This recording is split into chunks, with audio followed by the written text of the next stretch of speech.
Welcome back to the Isaac Abrams Show, everybody. I'm messing with a cup. Welcome back to the Isaac Abrams Show, everybody. I'm your host, Isaac Abrams. Today's very special guest, returning from episode 141, comedian, writer, producer, and second-time philanthropist, J.F. Harris. Hey, here we go. J.F. and I reunite since our last episode together, 141. He has been to Paris for the Olympics and back. Yes. He's grown his social media presence. True. He's monetized on YouTube now. Yeah. He's accomplished all of his goals that he set out to do the last time we talked over a year ago in April. Also got married. Oh, no big deal. Yeah, we talk about that a little bit in it. Yeah. Well, congratulations. Thanks, on dude. the nuptials. Thank you. Maybe we'll have to talk about that the next time you come back. Yeah. Or as soon as we cut. We can just talk honeymoon. Yeah. Check him out on Instagram at the JF Harris. Yes. And on YouTube at the JF Harris. YouTube is JF Harris Comedy. Yeah. Because I should probably change it to the same as everything else. They'll find you. They'll find me. Yeah. Great episode, guys. We caught up. It's super inside baseball. If you love comedy and you're a comedian and you're trying to figure out how to get to JF's level, you're going to love this episode. Check it out. Let us know what you think in the comments and like and subscribe. Also saying to my level, hey, if you want to make it to being a middle-class comedian, it's actually not bad. I would love to be where you're at. Yeah, There's always some guys that always want to get where you're at. That's one of the things they always say. It's like wherever you are in your career, there's like 10 people behind you who would kill to be where you are. Right. And if you don't have any haters, you're doing something wrong. Yeah. Enjoy the episode, everybody. We'll see you next time.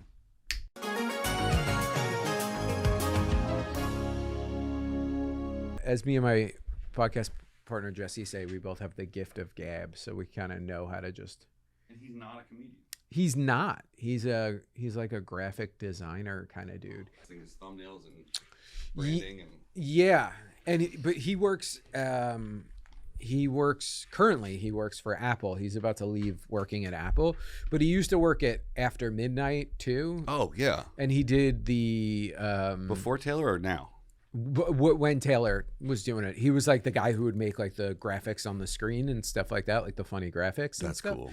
And then he took this job at Apple, and then before that, like years ago, he worked in Comedy Central in New York for like the half hours and stuff like that. Mm-hmm. So he like did some improv. He's like UCB adjacent kind of dude. Yeah. So he is funny. He's not no stranger to a laugh. Yeah, no stranger to a laugh. And he said, like, I'm thinking about the way.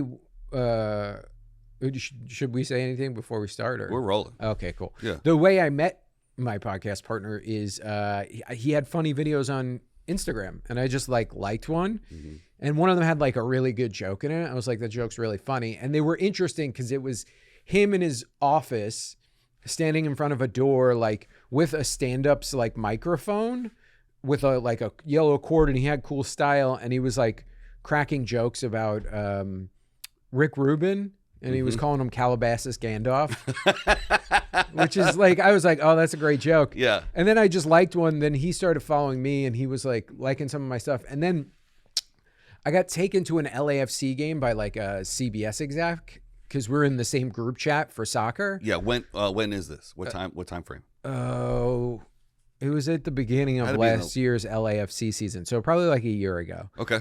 And he like commented like, oh, that's Kellen. And I was like, oh, how's this dude know the dude from CBS? And I like went and looked at his page. I was like, oh, this is the guy who did the continue in the comments stuff. And then I like started following him, and then we just started DMing. And then after like a couple of minutes, I was like, you want to just go grab coffee? And then we grabbed coffee and we like hit it off. Like he's an East Coast Jew from Long Island, and he's half Irish. I'm an Irish kid from Staten Island in New York. He went to SVA art school. I used to get blackout drunk there and fall asleep in my friend's dorm room. Yeah. Like we just had a lot in common. We're like a little bit different. Like I went the comedy route. He went the graphic designer route. And as we talked about, like I love graphic design. Like I make all my own thumbnails on my own. Like I'm currently like redoing all my Instagram shit right now, and I'm doing it just for fun. Right. Like I know it'll do maybe a little, like 1% better on Instagram, but I'm mostly doing it just because I love that shit. Yeah, but 1% better every day is 100% every 100 days. Yeah, that's true. That's some motivational shit. Right? Yeah. No, it's true. Actually, I saw a doctor once on Instagram talk about that when she was talking about studying in med school. If you get 1%, if you try to get 1% better every day at the end of the year. They did an actual study, and it's like, I think it's like you're 47 times better than you were originally. Yeah. Which is insane. The subsistence farmer that I watch to go to sleep every night, he's got a farm in North Carolina. He's like, we're just trying to get 1% better every day. Yeah. And I honestly do think that is good, because when you're only trying to get 1% better, it kind of takes the stress off. You're like, I can do a little bit better than just yesterday. a little bit. Just let's take the one next step forward. Yeah. And I've looked back at the last 5 years of this show, and I've been like, when I first started, I was like, this is going to blow up right away. And then I looked at the first season, dude. I'm like, oh, that's cringe. Let's get that out of here. And then it's like, I've decided to leave the old thumbnails, like as I progress. Yeah, you want people to see it, right? That it grew. Because when I make a new thumbnail, I'm like, oh, I gotta redo this 180 times. We kind of joked about that before we started. Yeah, but like, if you leave it, then people can kind of see it growing. Yeah. But if you change all of it, then they can all see it and recognize it. I don't know. There's two schools of thought there. I think people are down for the journey. Like, every branding expert on Instagram and like social media hack trying to sell you a course online is like, it's all about the journey. People only care about the journey now. Yeah. If you're a business, people don't care about you as a business. They care about your founder story. How did you guys get started? Yeah. Like, I get served so much of that kind of content. Mm-hmm. And I think it's all like, I do think that's true. I think people do care about the journey, but I don't know, me personally, because I'm like in the arts, I love, like, my favorite book, I don't know if it's my favorite book, but it's up there, top 5, is Anthony Bourdain's Kitchen Confidential. Oh, yeah. Phenomenal book. And that book to me is like the closest book there is to like a true journeyman stand-up comics book. Mm-hmm. Like, it's just similar. Like, I love anything where it's like people who are really good at what they do, like chopping up the shit, and talking about the minutia of it. Mm-hmm. And it doesn't even need to be like the thing that I do or know how to. Like, I'll listen to two painters talk about aspect ratios and like nerdy shit. Yeah. And I don't even really need to know what they're talking about. I got super nerdy on Instagram yesterday because I discovered a new aspect ratio that if you export that, you can also cover the Spotify clip that's new. It's in beta right now. So if you host your podcast on Spotify, you can also put an accompanying clip on it. But it won't, like, a lot of people think that 1080 by 1920 for a vertical clip is the highest res. And you can, but TikTok cuts off 15% of that. So in the you lose the margins on your on the fonts. Right. So if you read TikTok's terms of service, 720 is what they want you to upload at. So I'm going down a fucking rabbit hole here. Yes, I agree. I can listen to nerd shit. Yeah, but you're talking about it right now. You're like, if you do this aspect ratio and this pixel rate, you'll get a buyer on the. Yeah. So I put all that text down in a story, and it was one of my highest viewed stories. Oh yeah. Of all time. 2 people liked it, but 95 people went and rewatched it because they're looking at the info, and only 2 people were like, "Tell me more." Yeah. I'm here to tell everybody everything I know. I'm not gatekeeping any information. I don't do any of that shit either. I give it all away. Why not? Especially the comedians. Like, dude, I'm like over the moon right now. One of my favorite comics and one of my really, really good friends, his name's Thomas Green. He's an English comic. He lives in the UK. We were talking about like Instagram kind of like hacks thing. And I was like, are you doing this? Are you doing this? And I was like, are you doing trial reels? And he was like, no, what is that? And I was like, oh, dude, I doubled in size in like 3 months. You got to do this. Mm-hmm. And he started doing it. And he went from 20,000 and he started like 2 months ago and he's at 110 now. Okay. Because I've been avoiding it. And he's in the UK, which 110,000 people in the UK went from he's doing clubs to now he's in theaters. He's wow. Like that. Like 110K in America in like 10 years ago meant you were a theater act. 75 to 100K. Now it's more like 300 to a 500,000. Yeah. You're a theater act. Yeah. You can't even get a featured gig in the clubs here if you don't have 100,000. Yeah. Yeah. I mean, it's pretty crazy, but it's also, what I've been thinking mostly about lately. It's like, why do you want to? Like, if you can sell 300 tickets in any market, why would you go to a comedy club? Right. Which is funny because last time you were here, you said 100 tickets in any market. Oh, I'm trying to build it up, baby. You are. So let's talk about your progression. Not to take a hard right turn, but let's get the progression out of the way, and then we'll get back to some other stuff.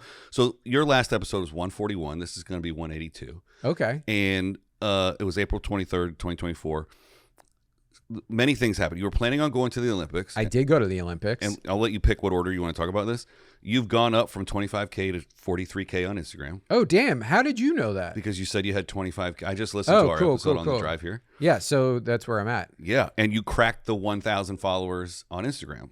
On Instagram or YouTube? I'm sorry, YouTube. Yeah. YouTube, because this time last year, you're like, I just got to get to 1,000 and I'm going to crack my monetization. So you've achieved a lot of the goals that you had talked about having. That's so funny. Last year.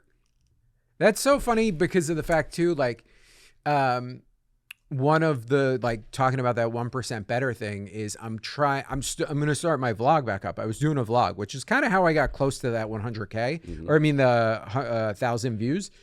And I kind of slowed down on it. And I was like, I need something that I make regularly to remind myself how hard I work. Because in my head, I'm never working hard enough. Me too. And it doesn't matter how many hours you put in a day. It's like, well, you could have put in one more hour. I could have spent another hour writing. I could have, like, every day.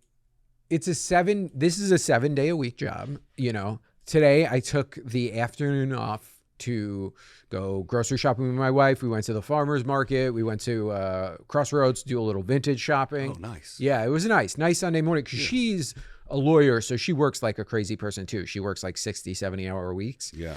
So there's the part of me that's like, well, I should be doing 60 and 70-hour weeks for my stand-up shit. And the funny thing is like, I might sit down and write for 10 hours in a week, but for the most part, a lot of it's just like ideating in my head, and it feels like I'm not working, but I am working. Yeah.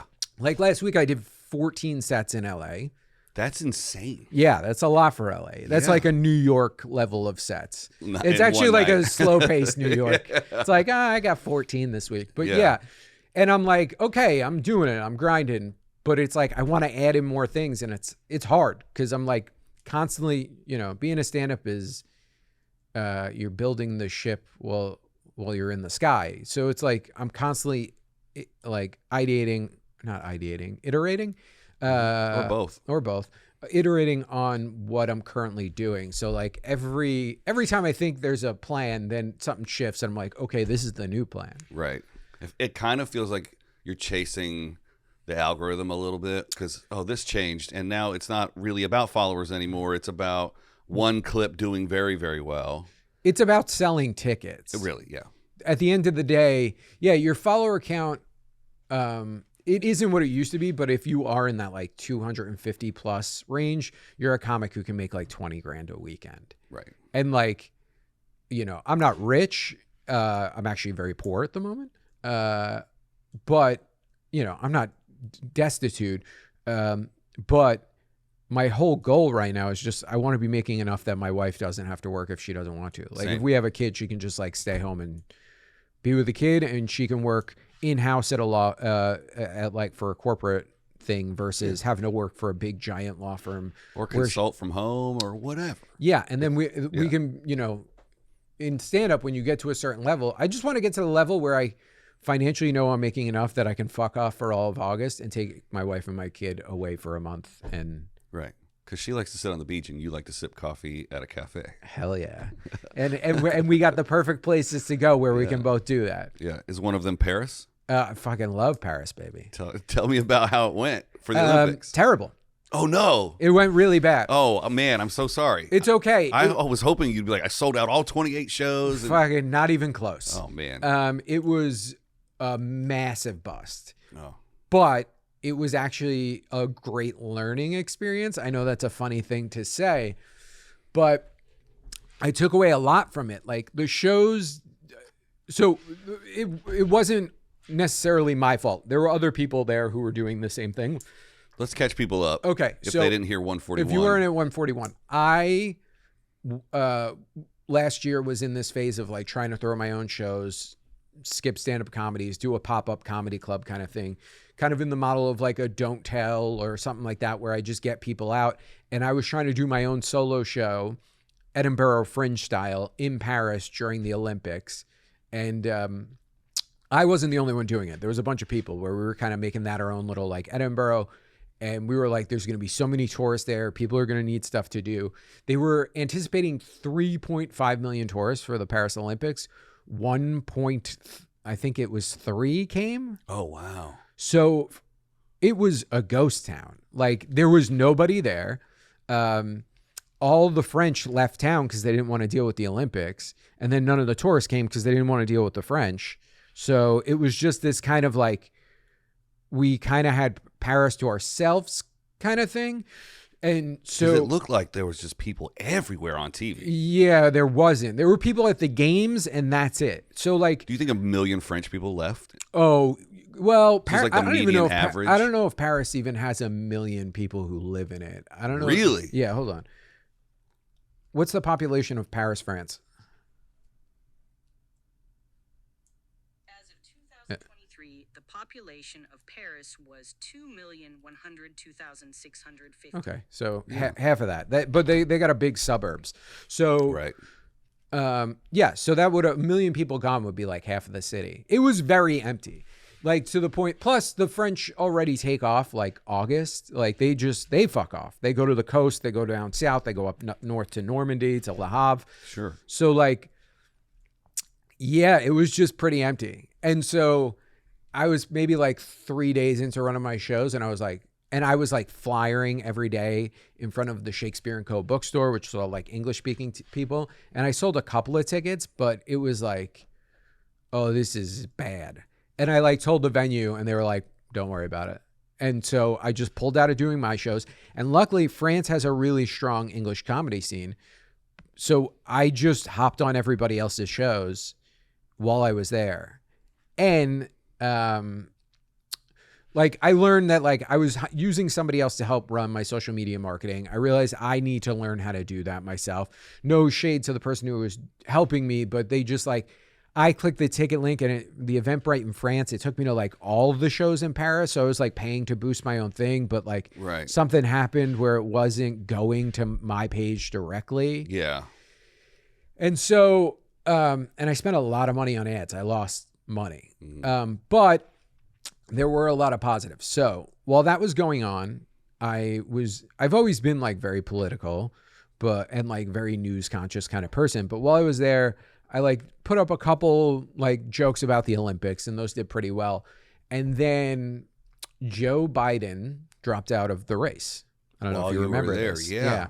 Yeah. What happened was first Trump got shot. And when that happened, but did he? Yeah, well, he got his ear pierced. So Trump got shot, right? Yeah. And that happened the day before I left. Okay. So the night before, I did a set at the Comedy Store. I taped it. I clipped up a bunch of stuff, and I put it on the internet. It did really well. The next day, I landed in London. I was at Top Secret Comedy Club, and I just talked about it, my whole set. And they tape all those, and I put those out, and those all did great. I was like, I'm going to try to keep this going. So I did some like Olympic ones. And then a week later, Biden dropped out of the race. And I remember I'm in France. So I'm like way ahead of the news cycle on people. It's like 8 p.m. in France. I'm about to go up on stage and people in America still are. It was like 10 minutes it had been up that he had dropped out. And I'm looking at my phone. I'm like, think of a joke, think of a joke, think of a joke. As I'm walking on stage, I think of the joke. I go up on stage and I say, Joe Biden just dropped out of the race. And the crowd audibly gasps. People are like, like they're shocked. And I go, yeah. And Donald Trump got shot last week. So I only must have one wish left.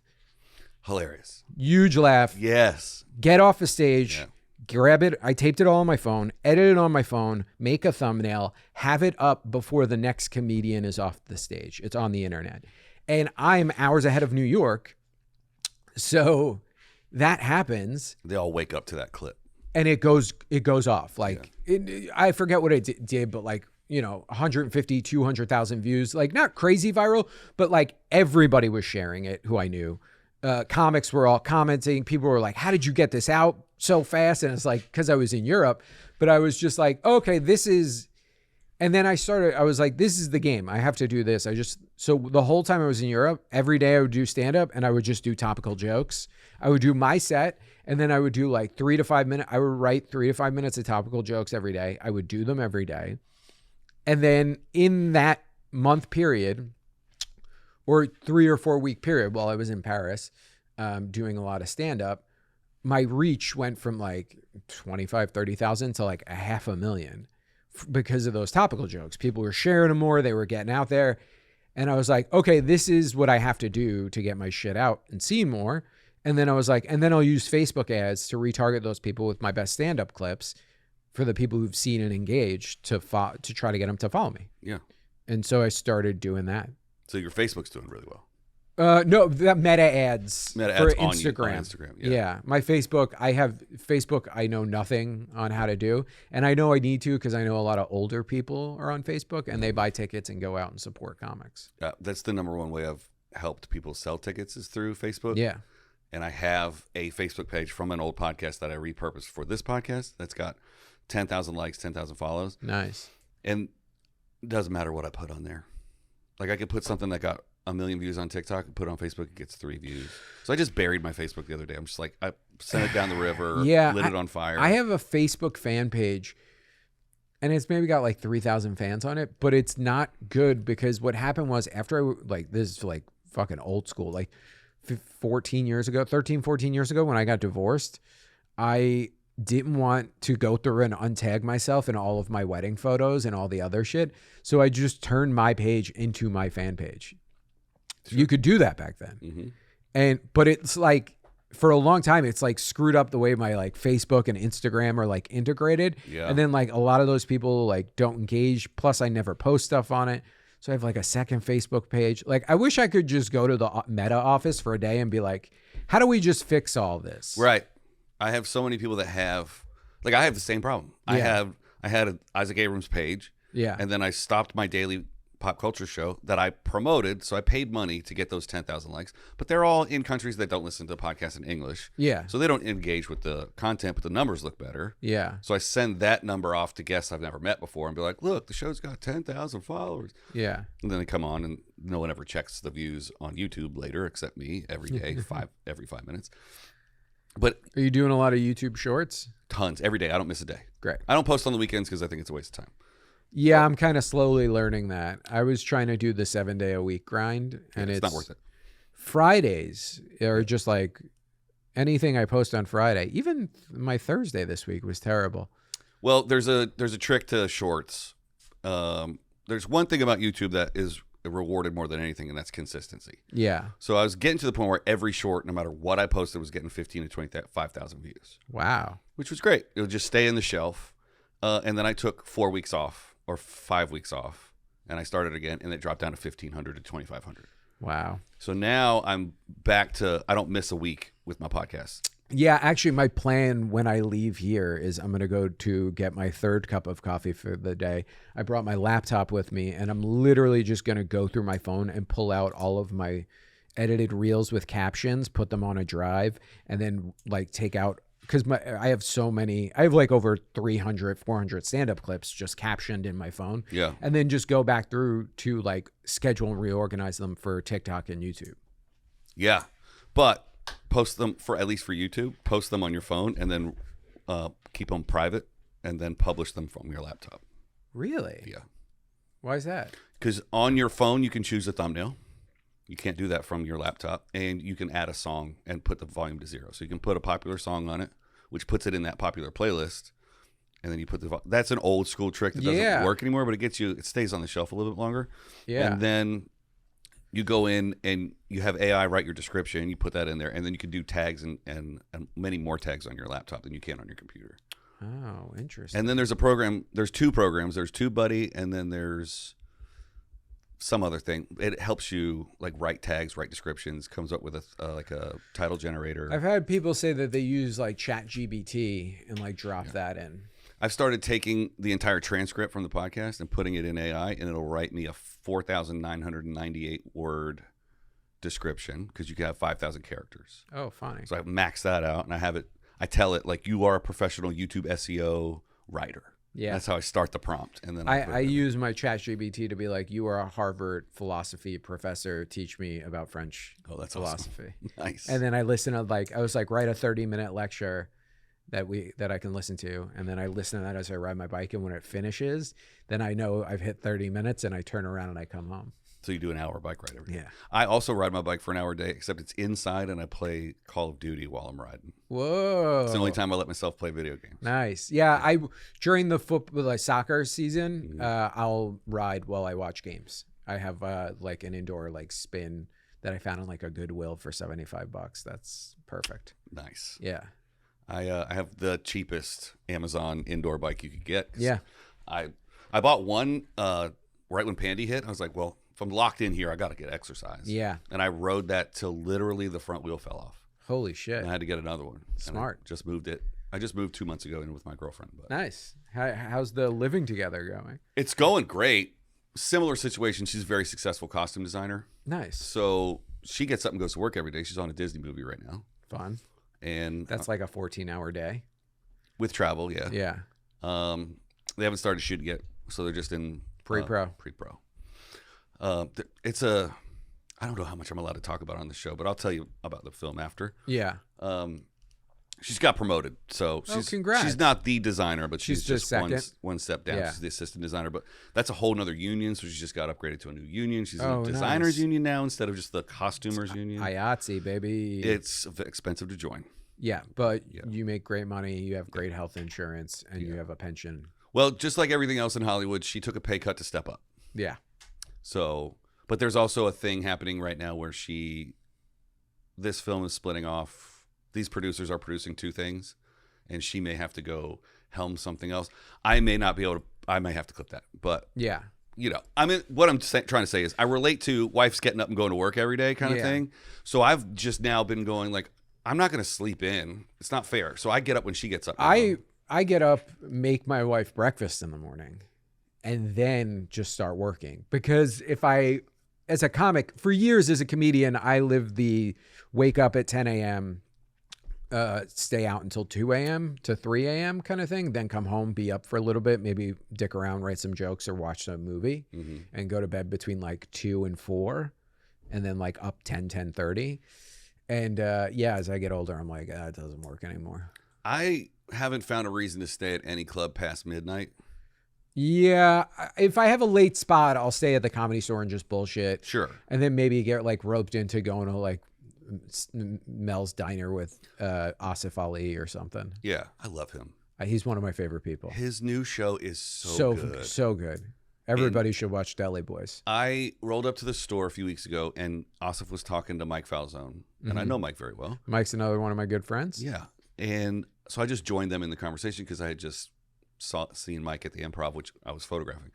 So I roll up. I don't know Asif, but he starts talking about his show. I used to work in the promotions department at FX. Oh, no shit. I mean, freelance, but Yeah. I've probably done 50 promos for FX. Sorry, not FX. Also FX, but Onyx. Hulu. So he was like, oh, they gave me this much money for clothes, for the promo, so I did this, and then I returned that, and I was just giving him some tips or whatever. And then Asif starts talking about whether or not he should submit as the lead or best supporting. He went best supporting. That's so funny because I went home and watched the show, and he's clearly the lead. I mean, it is the two of them. I think It's definitely 60-40, in my opinion. Yeah, And well- maybe I was skewed because I was like, I know that guy now. Yeah, it's a little bit more. I said that too because I was like, come on, dude. And he was like, nah, I'd rather get best supporting. I mean, yeah, it's a shoe-in for best supporting, but if you watch the entire season, the judges might also go, I'm not going to give you this vote because I think you were. Well, the judges are the people. And then they just got to like them. Yeah, which is interesting because I'll start calling her my wife. My girlfriend is an Academy member. Oh, cool. So we have been going to all the for-year considerations. Oh, fun. And they roll out a big spread, and it's a free bar and a photo booth, and you get to watch episodes that aren't out yet. And Yeah, it's real cool. it's real Hollywood. That's one of the fun things about living in this town is like, if you want, you can go see and do fun Hollywood stuff. Yeah, And a lot of times when you're here and you're just grinding, you forget to do that kind of stuff. yeah. And then you're like, oh, I should go to the New Beverly and see a throwback of some Willem Dafoe movie from the 70s. Or any night of the week, you can go to Quentin Tarantino's personal movie theater Yeah. that's across the street from here, Yeah. and you can watch something on film. Yeah. It's insane what He's got you can two do. theaters now. Yeah, he's got another one. The Vista. Yeah, which one's over here? New Beverly. Is that what? Yeah. That's the name of it. That's on Beverly. Yeah. Yeah. I love that place. I'm so bad about telling people where this is, but Yeah. the door's locked. It's no big Yeah. deal. Back to recapping what's happened to you in the last Sure. year. There was something that you said on the last podcast that I've been Okay. thinking about for the last 45 minutes. Okay. Which we talked about influencers and selling tickets and how influencers sometimes try to become comedians, but they don't have anything to say. Yeah. And rehearing that today, a year later, I still feel like I don't have a message. I don't have something to say. So the question that I've been posing to a lot of comedians is, can you be a comedian without a point of view? Or a lot of people have said, like, you're more of a Seinfeld guy. It's the minutia. It's the really tiny things that piss you off. But that's not something to say. That's something to bitch about. I mean, that's enough. Is it enough? Yeah. Because I feel like it's never enough, right? It's like, I mean, if people are connecting to it, yeah. You can just be a person who's obsessed with the minutia of life. I mean, that's what Larry David is all about. Yeah, I relate to Larry on a kindred spirit level. Yeah. Where it's like, he's mad about a seatbelt. I'm like, but the big things don't bother me. I don't care about politics, religion, Well, then sex. you can say that. Oh, I never thought about that. I never thought about revealing that I don't care about these things. Yeah. It's fine to be like, because guess what? You're not alone in that. There's like a whole sea of people who are like, I don't give a shit about politics. And you can know that because look at how many people actually vote. That's true. More people don't vote than do. By a huge margin. Yeah. We're not a very civically engaged country. You know what I mean? Like everyone talks about it, everyone bitches about it, everyone treats it like sports, but very few people, like the amount of people who vote in a local election is like 10%. Yeah. And that's where like that's where the rubber meets the roads. But most people are just like, it's fine. Yeah. And specifically for us here in Hollywood, we should be, at least in the entertainment business, we should be actively following these elections because, as I said on an earlier show, like whoever wants to bring film back to Los Angeles, they get my vote. Yeah. But they can't figure it out. Well, they're trying right now. Gavin Newsom's like working on trying to get the tax incentive increased. It won't matter. Yeah, you don't think so? The sticking point isn't the incentive to shoot in Los Angeles, it's the permits. So all the producers I know go, you can give me the incentive all day long, I'm still going to go somewhere else because in Tulsa, I pay a $100 permit fee. I shut the whole main street down and I get the cops, the EMTs, and the firefighters for free. Yeah. Here, I shoot at one house. It's a $17,000 permit. Cops are $85 an hour on an 8 with no lunch break. And if you want EMTs or whatever, you got to hire them separately. Yeah. So it's the permit fees that are slowing us down, which Film LA is in charge of permits. They have a 60-day mandate to get their shit together or they get reorganized. Great. So if they can do it, great. But I have a no confidence vote on the Film LA guys reorganizing themselves. Yeah. Well, I think part of it too is just to get those studio things going again. Like, make more game shows here, more like, Crime Scene Kitchen, Joe McHale's show, and like shit like that. Because like there's that clip of Rob Lowe going around being like, we just work in Ireland. Yeah, it's just cheaper. so much cheaper. Yeah, he has 100 contestants and he flies them all to Ireland. And it's still cheaper than shooting in America. Yeah. But every studio has made billion-dollar pledges to build new studios in Los Angeles. Yeah. So do they have a 3, 5, 10-year plan that are like, we don't care what happens in the next 6 months? I mean, they clearly said that during the strike. Yeah. They're like, we'll wait you guys out. And they did. Yeah.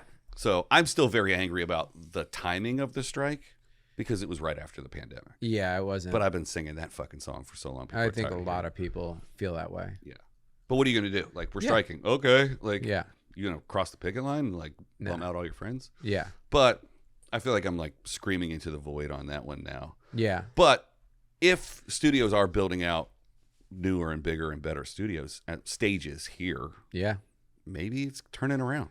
Maybe. Fingers crossed. Yeah. I know I don't work anymore. No? No. I've done one job, one commercial this year. Wow. Yeah. In a world before pandemic, I was doing 5 to 10 commercials a month. Really? Mm-hmm. Do you think that's also just the fact of like where the economy is, that people are just tightening their belts everywhere? There's a couple of things happening, some of which are my fault. I'd say 70% my fault. One, I went through a rebrand, so all my producers don't know me as Isaac Abrams. So they go through and look for my social media to see if I'm posting from set. They can't find Isaac, my old name. Mm-hmm. So they just find this comedian. It's like, I didn't know I was following a comedian. They unfollow me. 2, I started this podcast.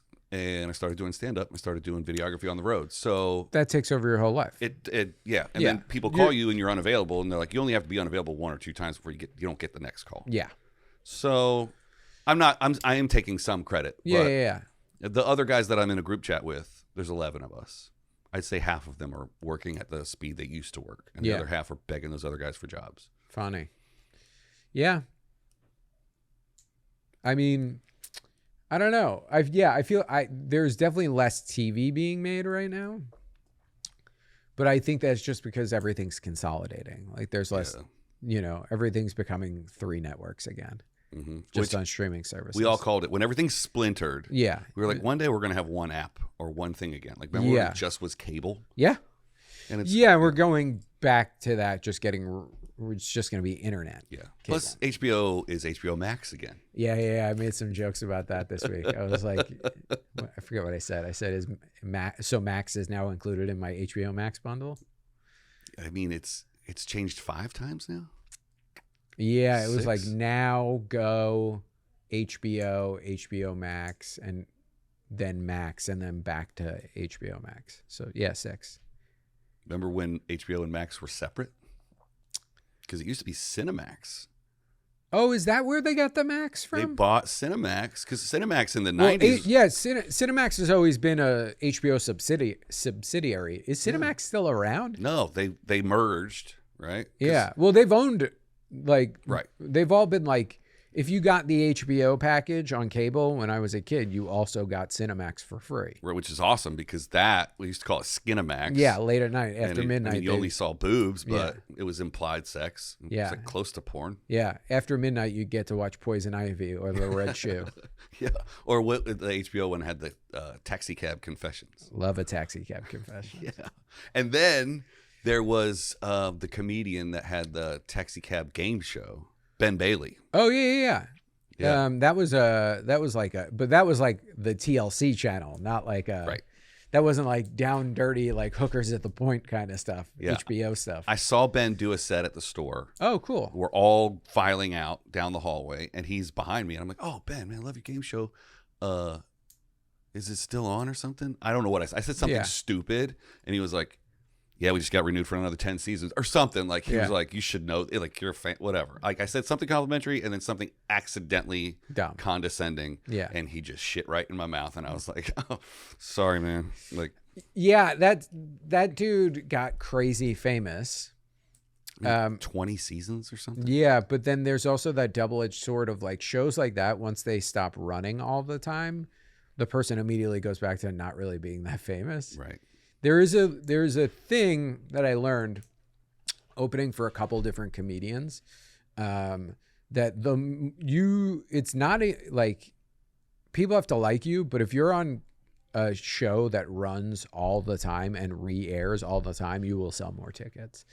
Like, and it's the same thing with social media. Just like you got to be posting constantly, because if you post twice a week, that means there's 2 times somebody might interact with you. Mm-hmm. Less chance they'll want to go see you live.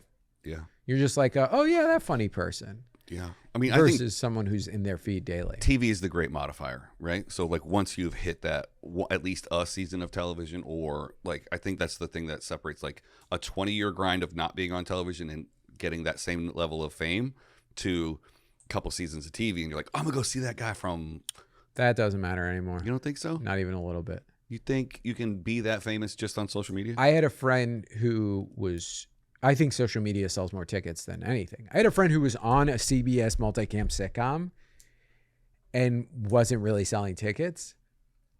And then I have other friends who have no TV credits, never done anything on TV, but have like 300,000 Instagram followers and could sell 7 shows out at any club. That's true. Craig Conant's selling out every weekend. He's never done TV. Yeah. And he probably never will. Oh, I don't know about that. Unless he wants to do his own sitcom or something, but that doesn't sound like something Craig would want to do. Why would you give up the amount of money you make touring? Mm-hmm.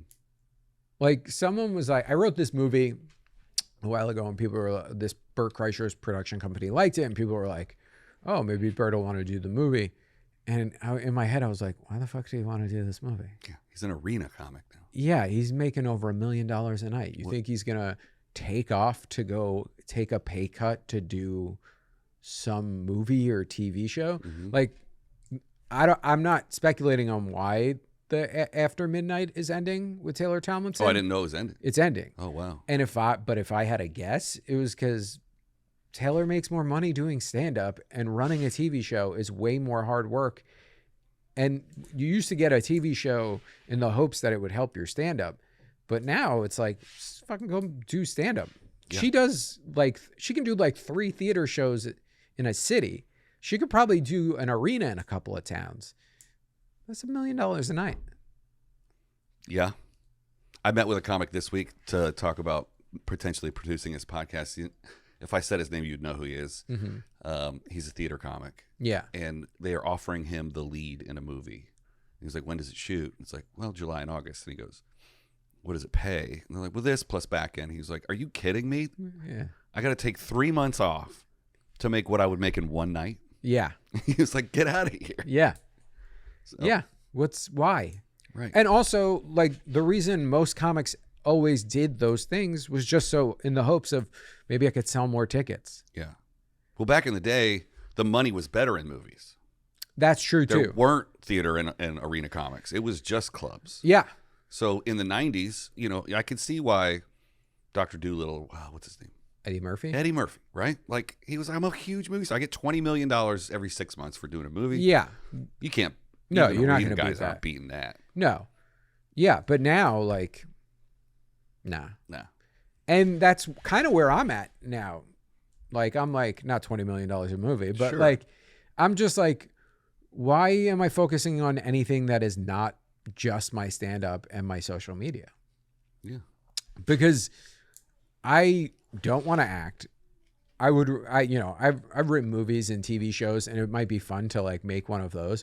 But every time I like get close, it's always like, so we spent 6 months on this thing that I put all this free time, money, and effort into, and it's like, Yeah. In our last podcast, we broke down the director's fee, $250,000. yeah, And we figured out that because you work on it for 2 years, we figured out it was $45,000 a year to direct a movie. And it's like, yeah. Why? I mean, why would you do that? I mean, I get why. I like if Sure. someone was like, you know, you can make a movie. I would make a movie because I've always wanted to make movies since I was a little kid. But like, I also believe that like, just because you had a dream when you were fucking 14 doesn't mean it can't evolve and move on to something else. Like, you shouldn't let your 14-year-old self make the decisions for the rest of your life. What other 14-year-old would you trust with your Exactly. decisions now? Yeah. And I think a lot of times people, especially people in the arts, get hung up on that. They're like, I want to do this. And it's like, do you? Right. Like, because it doesn't seem like you like it. Well, I battle that constantly now with whether or not I want to do stand-up. Really? I do almost every day. Yeah. Because I enjoy it when I get the opportunity, but I'm not grinding at the clubs. Like, I don't give a fuck about doing 3 or 5 minutes at an open mic. You shouldn't care about doing 3 or 5 minutes at open mic. But you're not going to get any spots at the store if you're not doing others. I don't know. Like, I don't think that's true. the potluck thing is the way to come up at the store. I didn't go that way. Oh. I was in New York. I was like being a comic in New York. Became friends with Ari Shafir, who thought I was funny. I got open for Ari on the road once or twice. And then when I moved to LA, he was like, oh, I'll tell Adam you're funny. And then I just got to do 5 minutes on the Friends and Family. Adam saw I was funny. He gave me another 5 minutes on that another time. And then it was like, okay, you can put in your avails for Friends and Family. And that's like how I got in. God, I didn't do the 15 of you guys that have the same story. Like Steve Fury did that. Yeah. And Steve, but Steve was a door guy. Yeah. After though, he was living in San Francisco, came down, did 5. They were like, come back next week, drove back down. Yeah, like, yeah. It was. I think it was a different time. What is this, like 2008 probably? 15. Oh wow. I moved here in 15. So it would have been 14 because I was doing that before I lived here. Because that year after my divorce, I lived on the road for a whole year as a comic. That's cool. Yeah, it wasn't bad. I mean, I didn't have an apartment for about a year, and I just was on the road. I would do 6 to 8 week runs on the road, and then after that, I would either go to New York or LA, and I would stay. I had a friend out here who I would crash with, or I had like family in New York who I'd crash with, and I'd stay in New York or LA for like, I don't know, like a week and a half, and kind of like that was the decompress. Yeah. But I was like doing spots and running around. Eventually, I ended up moving out here. Do you think that path is still available? What, to just The way you did it, or the Yeah, way Steve did it? 100%. You think so? Yeah, if somebody's funny, like, so there's a new booker at the Comedy Store who just started That's right. like this week or last week. A couple Mondays ago. Yeah, a couple Mondays ago. And I guarantee you, if somebody who's a very funny paid regular was like, you should look at this person, she'd be like, okay, cool. Just pop in on a Monday. I got to meet her the other day for the first time, and she was like, oh, I haven't seen you yet. Go up and I'll make sure I see you.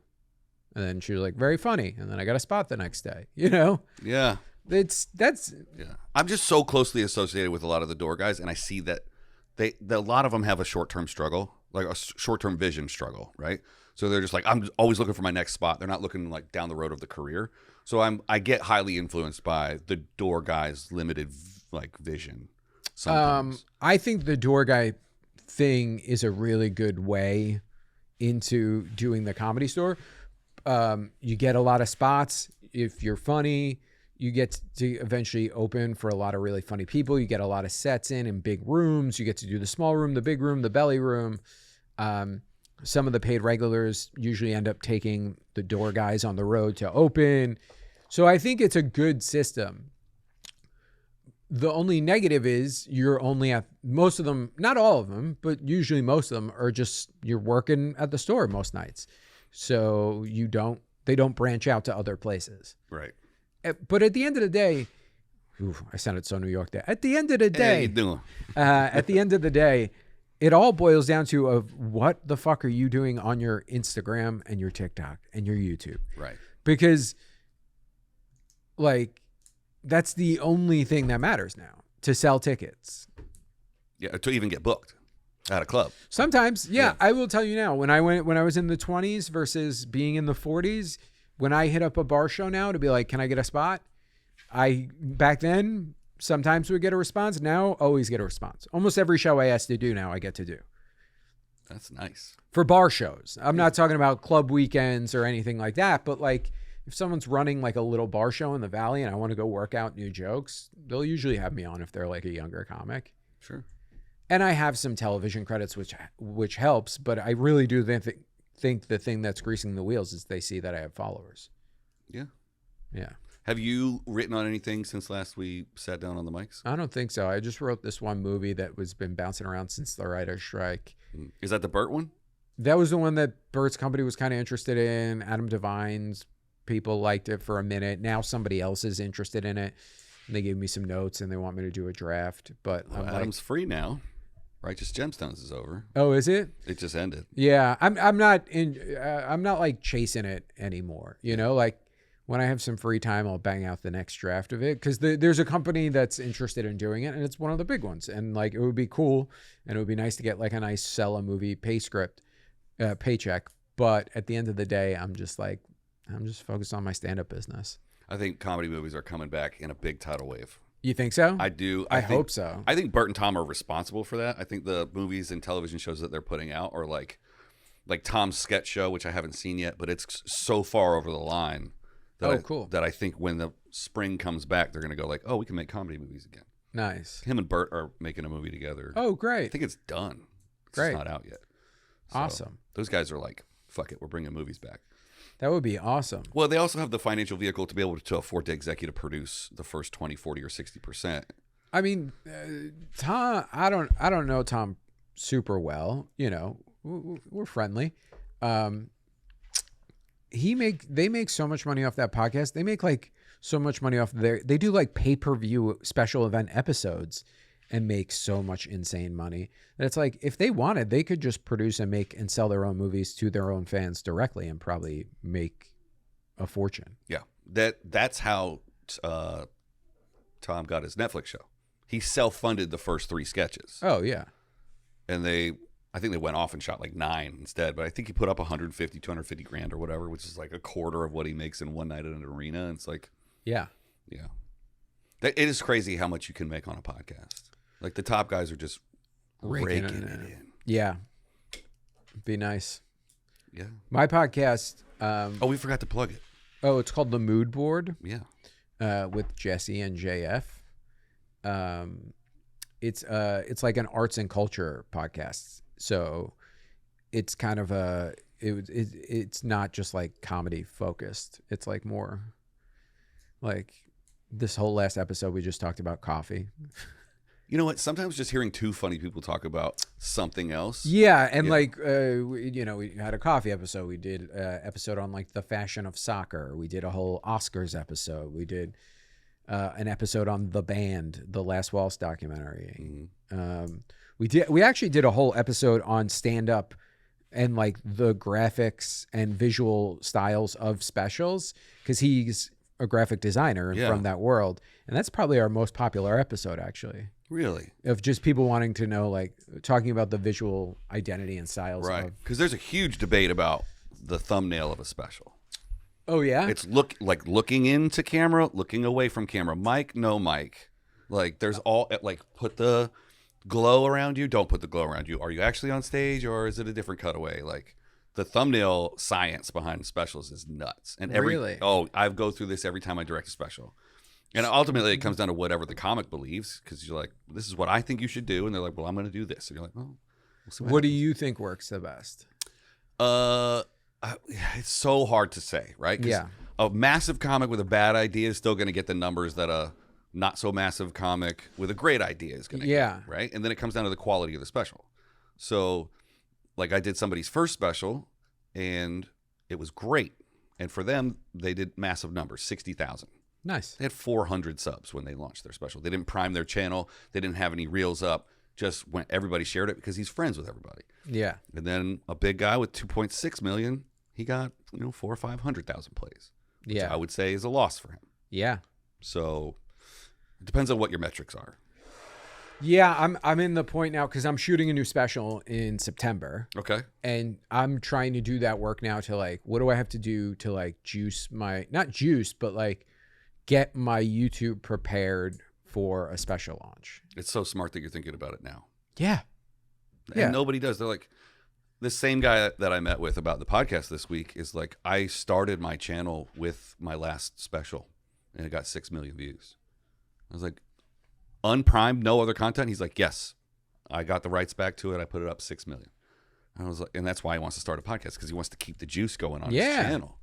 But most people, you got to juice that channel before. That's why I'm pulling up those out every clip today to start putting them up. I'm starting the vlog back up and like doing the things to just get people going there. And when people like certain things, I push them to it. Like when people share my Instagram jokes, I'm like, hey, check out my special on YouTube. And like, yeah, I'm doing a lot of that stuff. Yeah. I put up a stand-up clip a week ago. Yeah. 2 weeks ago. It's the only stand-up on my channel. I just have been avoiding putting stand-up up. Not because I don't know why. Maybe I'm scared. I'm in the business of ship. Just ship it. Just ship it. Don't be overly precious and like, yeah. And I'm just trying to be good at like the business side of it now. Yeah. Like for a long time when I was younger, it was just about like making money, getting on the road. And now it's like, no, how do I keep these people? Like, you know, like, I've performed probably in front of 1 million people in my life. Mm-hmm. Like, but when I was younger and like doing arenas, opening for famous people or theaters, like I just didn't, I was just like, okay, I did my 12 minutes or my half hour. Good night. And it's like, maybe they'll find me. Now I'm like, no, I got to make sure that they can get in touch with me, that they can find me, that they can see my shit. And I like the idea of being independent from even like a Netflix or an HBO or whatever. 'Cause it's like, if you do YouTube, it's all yours. Like every person who clicks on it, you can get in touch with them now. Like every person who subs, you can make more money probably on YouTube than you can on HBO. I mean, it depends on who you are. I mean, if you got a YouTube video with 400 million views, I mean, then you would be Mr. Beast. You'd be in the, or not 400 million, of 4 million views. You're looking at about $225,000. Depending on how many ad breaks you put in it yourself. Yeah. I will say this. I guarantee you an HBO special pays about... Actually, a Netflix special pays $180,000. I'm super wrong about that. I'm super wrong about that. The last one I directed that got $1 million, I think he broke even. He spent $40,000 on the special. Okay. So... But it's not even about making the money on the special. It's about getting people to see it live 100%. with stand up. Yeah. But And I just getting your want- money back is nice. Getting your money back is nice, but I just want people to come to the show. Yeah. It doesn't take a lot of people to come out to make that the number that you want to hit. My dream is 1,200 people. That's it. I'm not trying to be 1,200 people, 26 cities. You have a comfortable life. That's all you need. You don't need to be famous. You just need 1,200 people in 26 cities as a stand-up comedian. You sell a $40 ticket. You can put your kids through college. You can own a nice house. Are you trying to do one night in a theater, or are you trying to do a weekend? Like, I would do my ideal. I would love to find a small theater that seats like 600 people and do 2 shows in a night. 2 shows in one night. Yeah, and then do 2 cities a weekend. Oh. That would be my ideal. And then do 26 weekends. So what's that? If you can find like a 600 seater, or even less, even if it's like a 500 seater. Yeah, it's just by the time you crack open a theater, it's like the smallest ones are like 800. Yeah. I'm talking about like even a little like local black box kind of thing. Sure. Or because I like a club weekend because I like doing 4-5 shows a weekend. Yeah. And I think it makes you better as a stand-up. The idea of just flying, doing one show, I get it. 1,200 people, theater, it's nice. But also, like, I'd rather just, like, do more shows. Yeah. I love doing stand-up. I love being on stage. It's more exciting to me, like, as far as the day on the road. It's more exciting to me to go, there's an early show at 7 and a late show at 9. And, like, you're around the staff a little bit longer. Theater, you show up. It's like 4. You like the theater. You sound check. All right, we're all going to wait now. And then show starts at 7. You're probably going to push to 7:15 because everybody's still getting snacks. Yeah. You do the one show. You do the meet and greet. And then it's like, all right, It's well, it's 9:30. Yep. And then you're just like, can't fly out. So Right. you're just kind of there. Can't go to the next city yet. Then the next day you fly out and you miss the day. You miss part of the day in the next city because you sleep in a little late. And it's like, I'd rather see the places I'm going to, spend the day, hit the coffee shop, Right. go thrift shopping, like just kind of do the thing. Yeah. And if you can lock in a weekend per year, it's like the 3rd weekend of March, I always go to Portland. Yeah. Then you just have to replicate that 25 more times in a different city, and your whole calendar is set for life. Exactly. And then you get bumped by fill in the blank. Yeah, that's fine. But like, yeah, that's what I'm trying to do. It's like, I totally agree. trying to work every other weekend, move like 1,000 to 2,000 tickets a weekend Yeah. in between 1 or 2 cities. I'm at the point now where I don't even know if I need to go out every other weekend.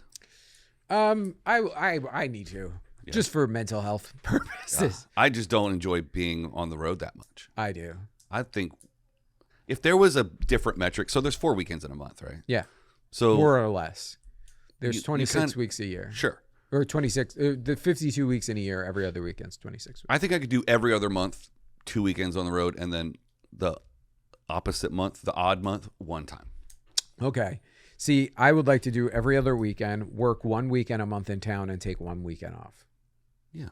That's my ideal. And then 1 weekend off, go do something with my wife. Either go away or just stay home and chill. Like that's perfect for me. Yeah. 1 more weekend where you go do sets at the Improv in the store, then you go home. Yeah. I mean, you do start getting the itch when you've been home for 14 days. You're like, okay. No, yeah, I would go nuts. Yeah. If I don't do stand up every 3 days, I get a little bummed. Yeah. It doesn't bother me at all. I haven't done stand up in 4 months. I would go insane. Yeah. I just don't. I've done it before. Like I went 22 days on my honeymoon without doing stand up. And like a little bit before that, because I probably went like a month because we were planning a wedding and then the fires happened in Malibu. So we had to replan our whole wedding in 9 days. Mm-hmm. And so that 9 days, I didn't do any spots because we were just like run and gun, trying to make a new wedding happen. And then we were on our honeymoon for 21 days. Yeah. Yeah. So that was like a month without doing it. I'm also staring down the barrel of like going out on the road with another theater comic. So Yeah, like, yeah. I'm just trying to rest. Yes, that makes sense. It doesn't, you know what I mean? Like, Yeah. also, I'm making as many excuses as I can to stay the fuck out of the store when I know I just need to start going there on Sunday and Mondays.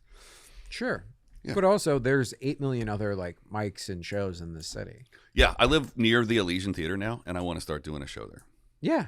because I could walk there. Yeah. Yeah.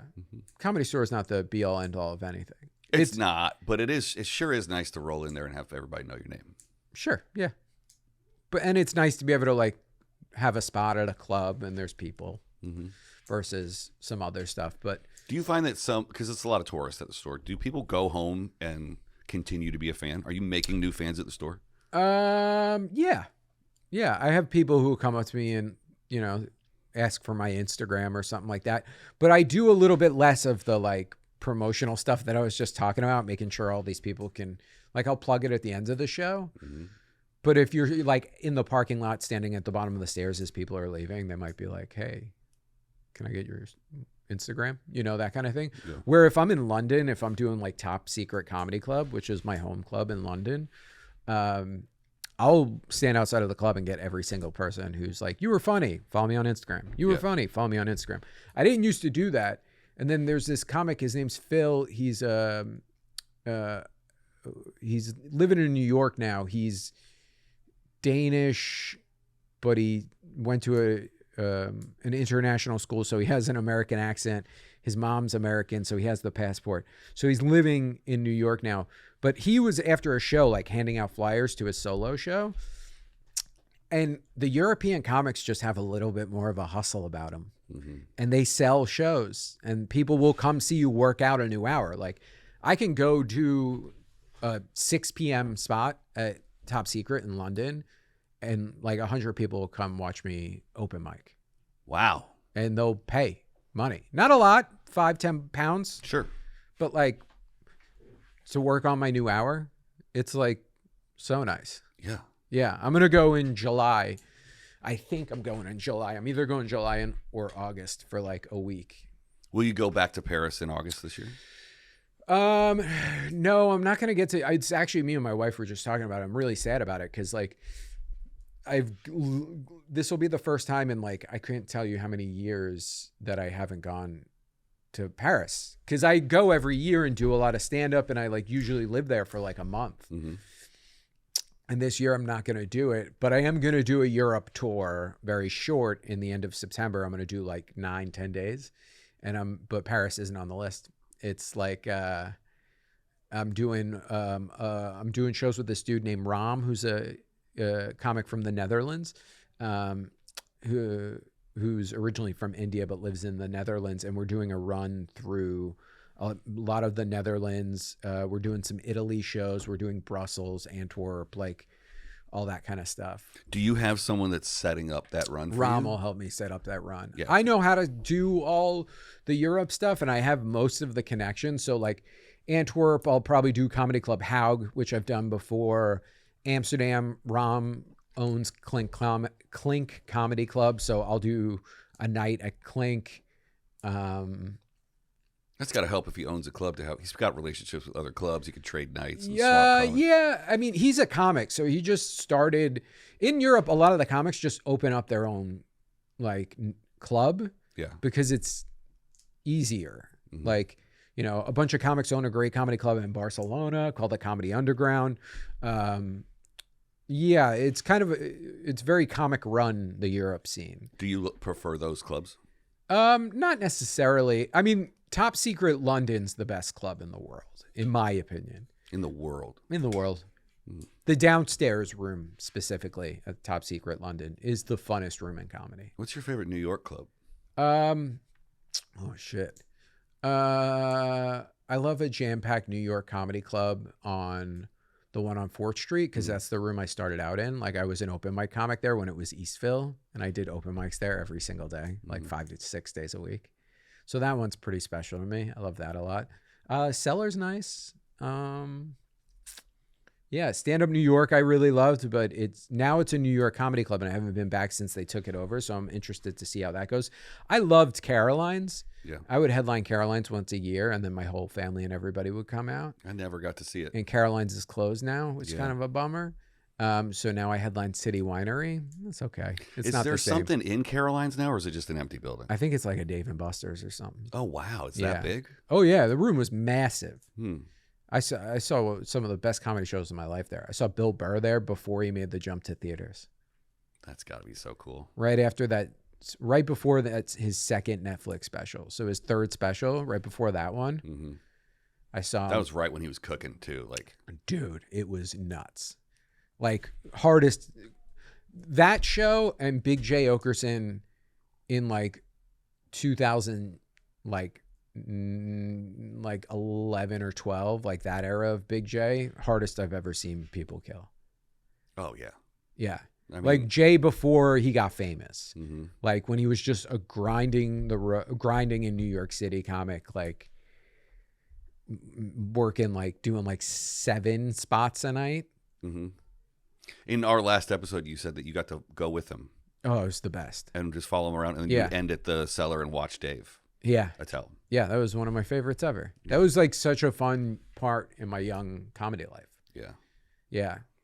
There's always like everybody's got these really super interesting stories about like before they were a feature or before they were a headliner, when they were hosting or open micing or whatever. Some guy just goes, "Come with me, kid," and they just pulls the curtain back and goes like, "Look at all this cool shit." Yeah. And I love hearing those stories. Yeah. Like for me, I've gotten to go on the road with a couple of guys as a videographer. Yeah. When they were on their way between theaters and arenas, and that's where I started. And I was like, "This is nuts!" And then I got Yeah. to perform in front of other people's theater crowds, and like, it's just been a really interesting journey. Yeah, it's cool. I feel lucky that I've gotten to literally be at every stage of it. And like sometimes, like weirdly, you know, I remember I took a private jet into Milwaukee to open for comics, and then I took a Greyhound home because I was paying for that myself to Chicago Yeah. to get on a cheaper flight in Chicago out of Milwaukee. So Was that the Den Theater? no, we did the River Center or the Pabst Theater in Milwaukee. One or the Oh, that's other. what I meant. I'm so the Den is in Chicago. The Den's in Yes. Chicago, and then the I Pabst is the yeah 4 balcony theater in Chicago. in Milwaukee. Yeah. There's the group that owns those theater groups are really cool too. Yeah. Because they own that. They own those 2 theaters, and then they have like a smaller venue too. But the green rooms have like the size of one of these walls, just cabinets full of records of all the bands that have played there, Yeah. and their own stuff. Vintage furniture Yeah. under the stage. Yeah, That it's Pabst so Theater cool. green room hasn't The changed. Barista. Yeah. Yeah, the one in Georgia too, the Tabernacle, has that similar vibe. Yeah. I've Yeah. only been there for music. Oh, cool. Yeah. Yeah, those green rooms are like some of the best in the biz. Yeah. I've never seen the Tabernacle green room, but there's still time. I think there's a pinball machine if I remember correctly. It's like a decade ago since I was doing any of those. Yeah. Yeah. There's a music producer named Butch Walker that used to live out here, but his house kept burning down, and he kept borrowing other people's houses, and those houses kept burning down. So he just moved back to Atlanta, where he got his start, and he starts his tour at the Tabernacle every year. Oh, cool. Yeah, he was in a band called The Marvelous Three, Uh-huh. which, if you're familiar with late '90s, early 2000s, I don't know. they weren't very famous, but he Okay. wrote hits for like Pink, Avril Oh, Lavigne, cool. like anybody he wrote a song for, it was like a number 1. Oh, wow. But then his own band was like doing 800, 500. That's funny. Yeah. There's that one group that one hit wonder that makes me think of, you know that song, don't forget you got the what you give. Oh, Don't let go, I'm not going to remember the name of the band, but yeah, I know that song. That guy was a producer for other people and then did that song for himself, and that's the only thing they ever put out. Yeah, that's all you need now. Yeah. That I've been working on this forever, and I can't seem to find like a through line to make it like a 5 or 10 minute chunk.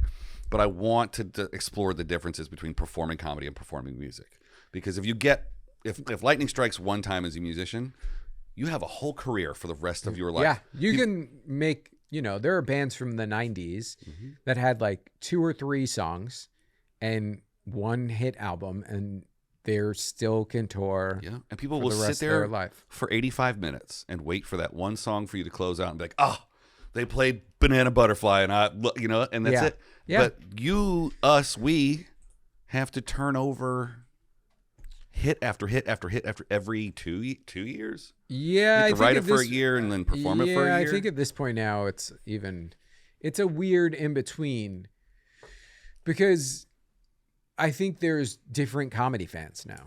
Mm-hmm. So there are like people who love stand up, and then there are people who love crowd work, Mm-hmm.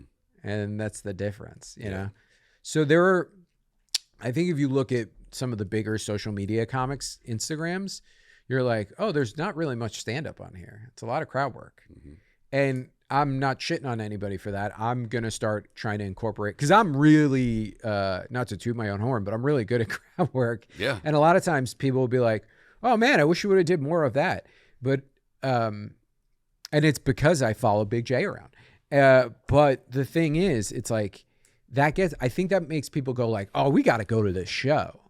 And it's not that like those comics are better than, I think some people who are really good at writing jokes, some jokes don't translate to the internet great. That's right. You could see a person they could kill, but if the joke doesn't have a setup that hooks people in the first 3 seconds, that clip's dead. Yeah. And a lot of times jokes can't get set up in 3 seconds. Yeah. And a lot of guys are rewinding and playing the punchline in the first 3 seconds. And then I said, fuck your grandma. And then it starts the premise over. Yeah. Just to like lock them in. But one thing, just to be fair to those social media comics. Yeah. If you do go see them, it is almost 45, 50 minutes of actual stand-up. Yes. Before they dig in. And then they just have 6 guys shooting cameras. Yep. And that's what's selling the tickets. But they are. And they're not burning that material. No, they're not. And they might put out one special on YouTube every 2 years or a year. But you got to feed that beast too. Like, yeah, it's no shade on those dudes. I think it's a good move. So I think there are the audiences who show up. I will also say this though. I've gotten to perform for all kinds of audiences. I think the audiences that show up just for the crowd work stuff tend to be a little dumber. I totally agree. And they were like it's like, I want to be the show. I'm here for me. Where I think the audiences that show up because they loved someone special are like, oh, I'm here for the jokes. They're more engaged. Yeah, I went to go see, it just happened to be in Vegas, and my friend Jade Catapreda was playing Jimmy Kimmel's. Yeah. So we sit down, she puts us on the list, great. And we sit down and this couple turns around like, they just want to chat. Yeah. And I'm like, I'm here with my lady. I don't want to fucking talk to you. It's a mom and a daughter. Yeah. And like, we just saw Matt Rife last week. And then immediately, as soon as Jade gets on stage, they're yelling shit out to her. And Jade's in the middle of a bit. Yeah. So she's got to like address these folks. And I'm just so uncomfortable. I'm like, you guys got your first comedy experience last week. And it was interactive. And now it's a different performance artist. And she's trying to sing a song. Yeah. And you are interrupting it. And you are embarrassing yourself. And the rest of everybody wants you to shut the fuck up too. Yeah. So it's that's crazy. the thing. It's some people that's what they think stand up is now. Yeah. And it's not. It is somewhere. It's a form right in it, but it's not the main thing. Yeah. I love it when people are weaving in and out of That's the my crowd work. favorite. Yeah. That's what I like to do. I like to like be like, all right, we're going to talk, and then this is going to make me think of this bit, and then I'm going to go down this alley for a while, then we might start talking again. Yeah. I like a show that does that. I've just been recently studying, I've been studying him since the beginning of Pandy, but Amir K. I think Amir K is hands down one of the funniest human beings on earth. Absolutely. Like, it's not even a question how good of a comic that dude is. And it's no shock to me that he's like really blowing up right now. He's also on the road with Theo, so I think he's getting so many new fans constantly. Yeah, but it's because he's winning them over.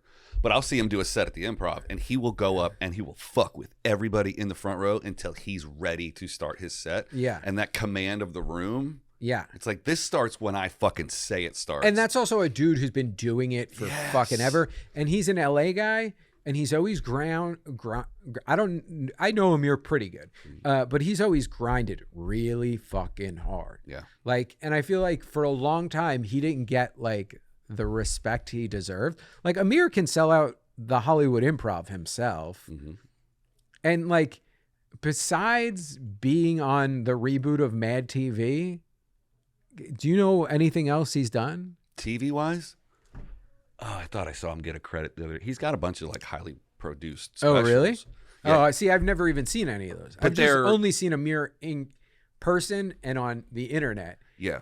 He's got that joke about the dog joke. I don't want to ruin any of the jokes. The surgery? Yeah. Dude. That joke is the funniest joke in the world. And it's so dumb. Word economy. You can't get that joke with, there's not any fat on it. No. And it's so silly. Yeah. Go watch it. Or maybe play it. Yeah. Yeah. So like, I don't know. I forget how we got into that. Well, the thing reason about- I brought Mir up is Yeah. because I'm learning to try and go up there and go, I like not go like walk up to the mic and say my first joke. Yes. Walk up there, grab the mic, acknowledge the people in the room, Yeah. poke fun at somebody, Yeah. sit in the room and watch what's going on for the other comics too. A lot of guys just stay in the green room. It's like, my turn. They don't know that this was a thing, or the drink spilled over here, or there's a Yeah, throuple in the third row, or whatever.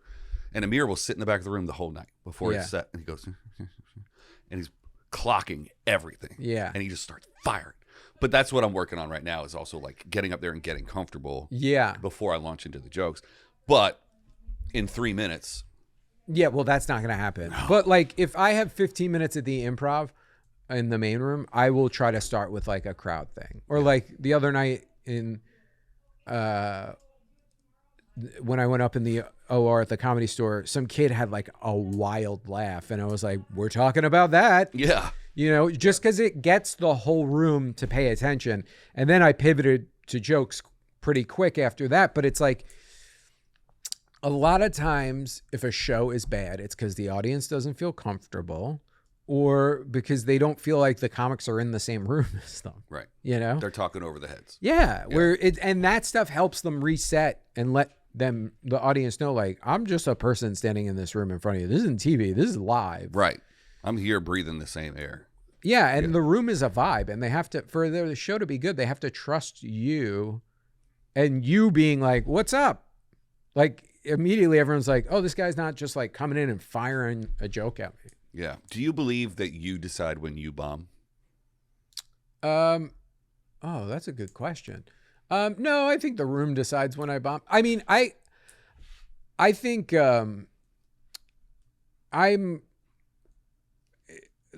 if you're a really good comic, you can bomb and still be funny.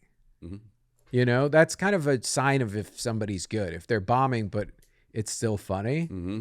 Like, I can do new jokes. The jokes cannot go well, but I am still going to get laughs. Yeah. Like, I got all the word ninja stuff to be like, that didn't get a laugh, but I'll say this, and then that'll get a laugh. Mm-hmm. You know, the classics. Like last night, like I said something on, I was doing like a Don't Tell show in Torrance, and I got this laugh. I said something I'd never said before, and I didn't get a laugh. And I was like, well, never said that before, never will again. Laugh. And it's like, move on. Because you're in the room with them. Mm-hmm. That's it. Yeah. I'll give you 2 examples of why I think you decide when you bomb. I recently saw a comedian that I love a lot, but you could tell that his set was getting on the older end of it because he was just saying the words. Yeah. And then he comes off stage and he's like, I ate shit. But I was in the back of the room and I heard him laughing. Right? Yeah. But you could tell, he's like, I didn't get him. And I was like, but you knew while you were on stage that you didn't get him. Yeah. And then you were like, I just want to get through this set. Oh, I've done that. I've done this crowd isn't fun. Right. I'll just be a professional and I'll tell the jokes. Yeah. And I will not, I'm clocking in, I'm clocking out. I'll get a check because it's my job. Yeah. And I will be a professional. But also one thing that I will normally do in those kinds of situations is I will stop down and be like, last night's crowd, I said this to them too, because they were kind of like, they didn't roll. They would laugh. They were fine, but they weren't fun. And I was like halfway into my set and I was doing all stuff that like does well. And I was just like, what do you guys want to talk about? I was like, we can talk about anything you want, which is a thing I do a lot. I go, I've been doing this since I'm 20 years old. I'm 42. I got jokes about everything. I will talk about anything you want. That's because a it's nice little Swiss Army knife to have. Yeah, because I can. I don't have to have, and if they got something that I don't have a joke about, great, free joke premise. Let's go. I'll riff on stage and find something and then turn that into a bit that might end up in my act. Yeah. And it's a magic trick. But also that like, I can talk about anything you want. Sometimes like makes them feel at ease, you know, just going like, let's just see what happens. And yeah, I think like they can tell if you're phoning it in. Totally. Yeah. So if you're just like, sometimes you don't even know it as a comic. Sometimes you get on stage as a comedian and you're like doing a set and it takes you like 3 minutes just to like become present. Like I've done that thing where I'm like headlining a show and I'm doing an hour and I'm at like minute 10 and I'm like, oh, here we go. I'm waking up. Yeah. You know, it's part of that thing in the job of like, Mm-hmm. you don't always show up fully present. Most of us are fucking sleepwalking through our lives. That's true.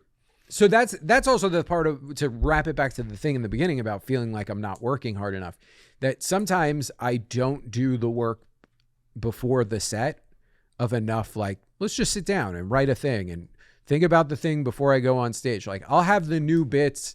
Like right now I'm getting ready to shoot a new special, and I've been working on the new bits, and they've gotten to the point where like right now I'm trying to do like a 30 to 40 minute YouTube one. And right now I probably have about 15 minutes that's humming.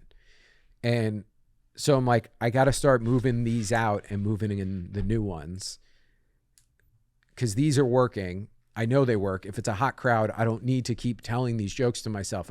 Unless I'm adding tags, stop telling these jokes and move on to new jokes that I don't know. Right. But if I don't do that and I'm just telling these jokes and the audience is like so, I'm like, why the fuck am I even telling these jokes? You know?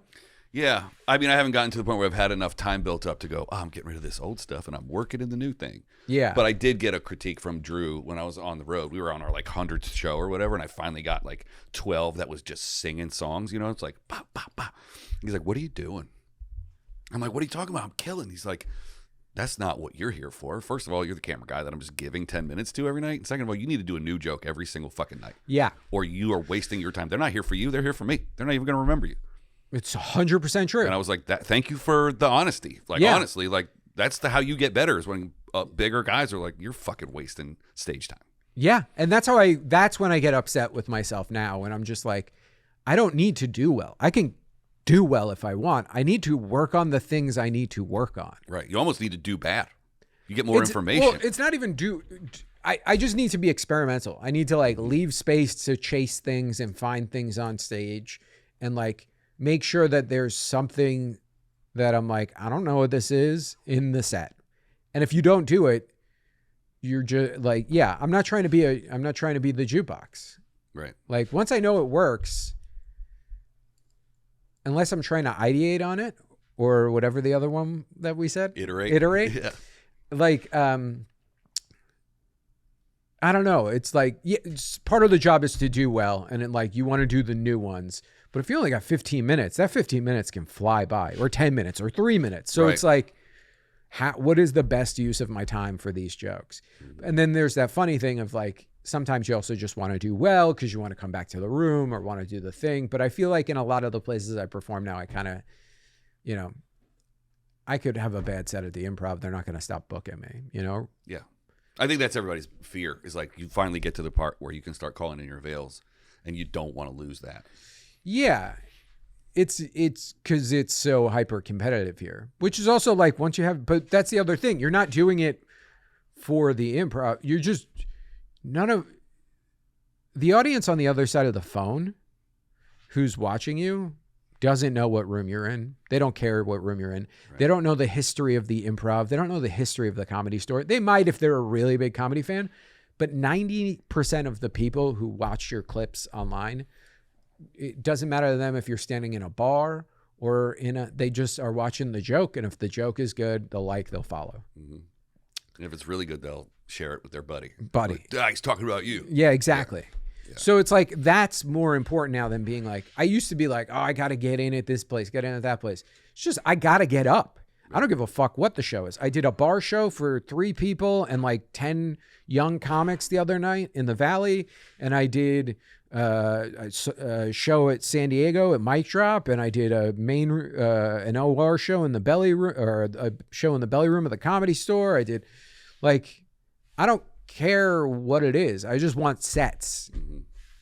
And now I'm back to the point where I'm like, I got to tape everything again. I just hooked my camera back up all nice. Well, now every room has cameras too.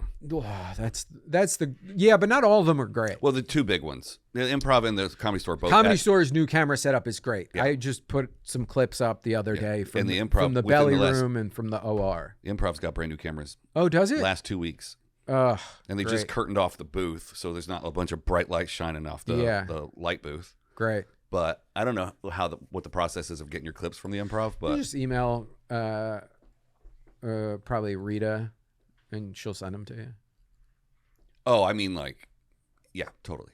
Yeah. But I haven't seen the quality of the clips from the improv. Gotcha. Because it's weird. They had a camera in the room for a long time. Yeah, but the clips were just okay. It was like one of those almost like security things in the back. Improv. It's like just oh, like I the didn't Laugh have Factory. that. Oh no. Mm-mm. Now they got like 2 profile cameras going.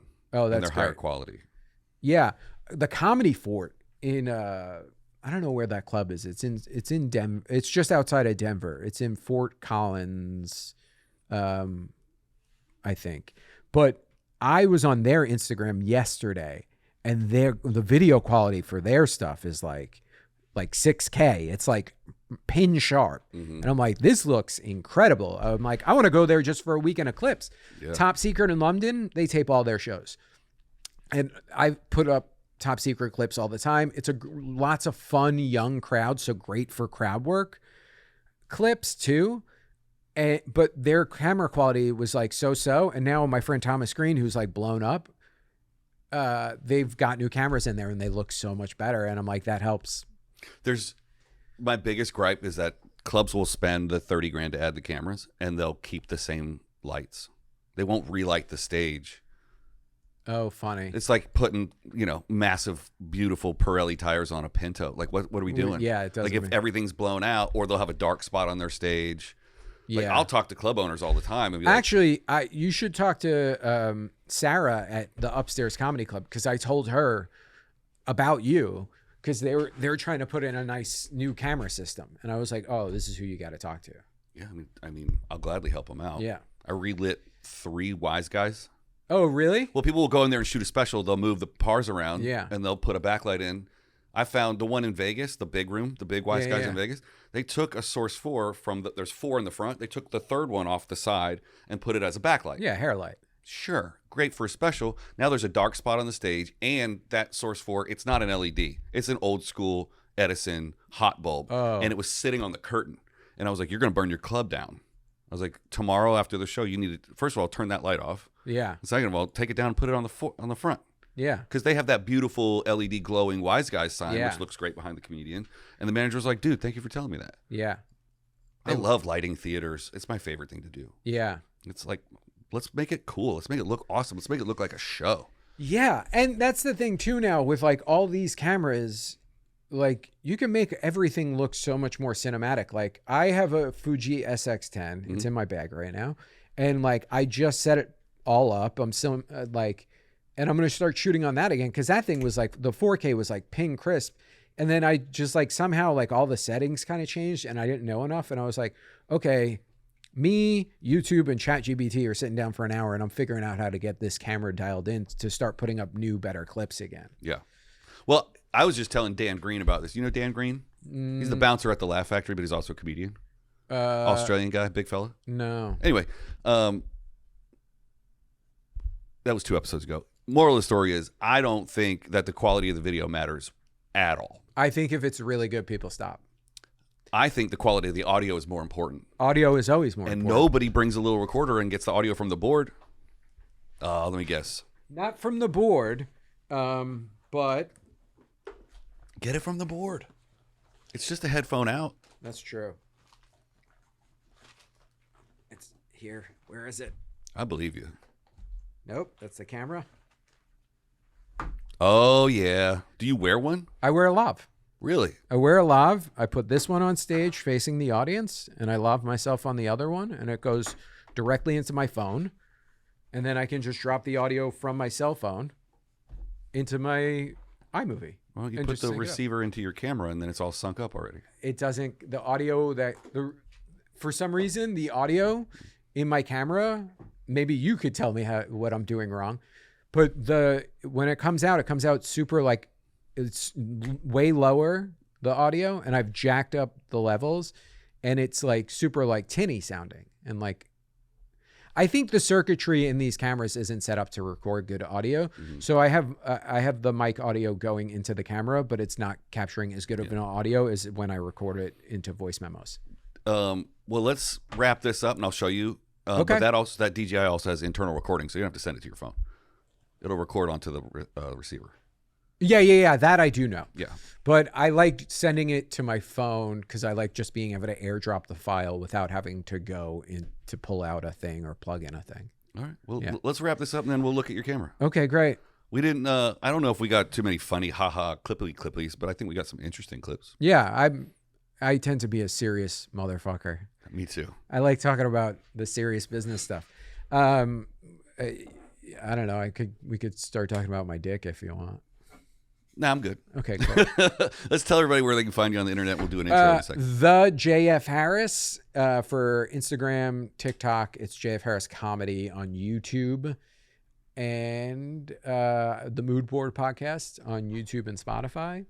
And that's pretty much it. You just gave me an idea, and I'm going to ask you your opinion. Shoot. Instead of having the comedian's name here, is it better to have their Instagram handle? Oh, yeah, 100%. I'm going to start doing that. Yeah. All right. Thanks for the idea. Yeah, because then people will just look at it and be like, oh, I can look them up Then right it's up now. there for the whole hour every Yeah. time it cuts to the wide. Yeah. That's better. Yeah. We'll start it on You should put yours up there, too.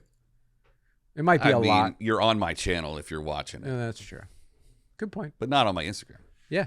Anyway, guys, I hope you enjoyed this episode. JF is very funny. Go watch all of his clips. Go see him live if you're. That would be the nicest That's for the me. goal, right? Yeah. Is to go see it live. Yeah, I'm in Charlotte coming up. I'm in San Jose coming up. This comes out in 2 weeks from Monday. Tuesday. Yeah. I'll be in Charlotte Okay. on the June 14th. San Jose, July 13th. San Jose Improv. San Jose Improv. Love that Love place. that room. Love that room. Yeah. Shot my first special there. Oh, really? No, I mean, I directed my first special there. Yeah. No, I know what you mean. Yeah. I don't want people being like, you got a special. No. I opened for Joel McHale, and Joel recorded his special there. Yeah. Yeah. It's a beautiful mini theater, and Yeah. the staff is amazing. Yeah. I've gotten a headline at a couple of times. This time feels a little bit different. Now I'm like, okay, I have to sell 500 tickets. Yeah. Yeah. That's my whole goal. Well, I'm sure you're going to do it. Fucking got to figure out these meta ads. All right, guys, we got to go figure out meta ads. We will see you next time. Thanks for watching, everybody. Bye.